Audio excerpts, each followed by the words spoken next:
ನಮ್ಮ ದೇವರು ಕರ್ತನಾದ ಯೇಸು ಕ್ರಿಸ್ತನ ನಾಮದಲ್ಲಿ ಅನುದಿನದ ಆಹಾರ ಪ್ರಿಯರಿಗೆ ಪ್ರೀತಿಯ ಶುಭಾಶಯಗಳು.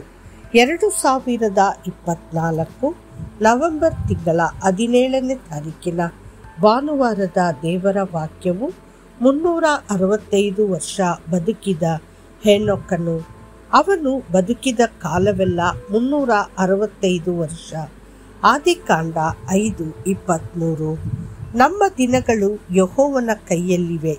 ನಮಗೆ ಆಯುಷ್ಯ, ಉತ್ತಮ ಆರೋಗ್ಯ ಮತ್ತು ಈ ಜಗತ್ತಿನಲ್ಲಿ ಬದುಕಲು ಶಕ್ತಿ ಕೊಡುವವನು ದೇವರು. ಆತನು ತನ್ನ ಒಳ್ಳೆಯತನದಿಂದ ಪ್ರತಿ ವರ್ಷ ಕಿರೀಟವನ್ನು ಅಲಂಕರಿಸುವವನು ಮತ್ತು ಅವನ ಮಾರ್ಗಗಳು ಹೇರಾಳವಾಗಿ ತೊಟ್ಟಿಕ್ಕುತ್ತವೆ. ಕೀರ್ತನೆಗಾರನು ಹೇಳುತ್ತಾನೆ, ನಿನ್ನ ಕೃಪೆಯಿಂದ ಸಂವತ್ಸರಕ್ಕೆ ಸುಭಿಕ್ಷ ಕಿರೀಟವನ್ನು ಇಟ್ಟಿದ್ದಿ. ನೀನು ಹಾದು ಹೋಗುವ ಮಾರ್ಗದಲ್ಲೆಲ್ಲ ಸಮೃದ್ಧಿಕರವಾದ ವೃಷ್ಟಿಯು ಸುರಿಯುವುದು. ಕೀರ್ತನೆಗಳು 65:11. ಹೆನೋಕನು 365 ವರ್ಷಗಳ ಜೀವಿತಾವಧಿಯ ಹಿಂದಿನ ರಹಸ್ಯವೇನು? ವರ್ಷದಲ್ಲಿ 365 ದಿನಗಳಿವೆ. ಅದರಲ್ಲಿ ಪರಿಪೂರ್ಣತೆ ಮತ್ತು ಸಂಪೂರ್ಣತೆಯ ಭಾವವಿದೆ. ಭೂಮಿಯ ಮೇಲಿನ ಹೆನೋಕನ ಜೀವನವು ಪರಿಪೂರ್ಣವಾದಾಗ ಅವನು ಮರಣವನ್ನು ನೋಡದಂತೆ ಯೆಹೋವನಿಂದ ತೆಗೆದುಕೊಳ್ಳಲ್ಪಟ್ಟನು. ನಾವು ವಾಸಿಸುವ ಭೂಮಿ 2 ಪ್ರಾಥಮಿಕ ಕೆಲಸಗಳನ್ನು ಮಾಡುತ್ತವೆ. ಅದು ತನ್ನ ಸುತ್ತ ಸುತ್ತುತ್ತದೆ ಮತ್ತು ಅದು ಸೂರ್ಯನ ಸುತ್ತ ಸುತ್ತುತ್ತದೆ.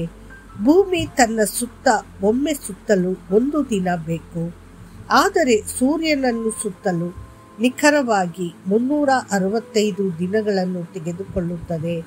ಒಬ್ಬ ಮನುಷ್ಯ ತನ್ನ ಜೀವನದಲ್ಲಿ ಅನೇಕ ಏರಿಳಿತಗಳನ್ನು ಸುತ್ತುತ್ತಾನೆ ಮತ್ತು ಅನೇಕ ಸಮಸ್ಯೆಗಳನ್ನು ಮತ್ತು ಹೋರಾಟಗಳನ್ನು ಎದುರಿಸುತ್ತಾನೆ.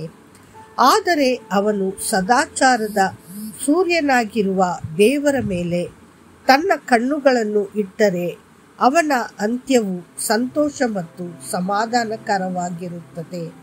ಭಕ್ತರ ಜೀವನವು ಎತ್ತರದ ಪರ್ವತದಂತೆ.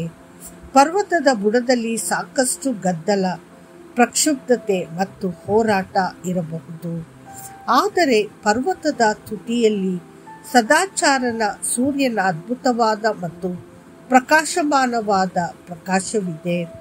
ಆದ್ದರಿಂದ ನಿಮ್ಮ ಜೀವನದಲ್ಲಿ ನೀವು ಎದುರಿಸುತ್ತಿರುವ ಹೋರಾಟ ಏನೇ ಇರಲಿ, ನಿಮ್ಮ ಕಣ್ಣುಗಳು ಸದಾಚಾರದ ಸೂರ್ಯನ ಮಹಿಮೆಯ ಮುಖದ ಮೇಲೆ ಸ್ಥಿರವಾಗಲಿ.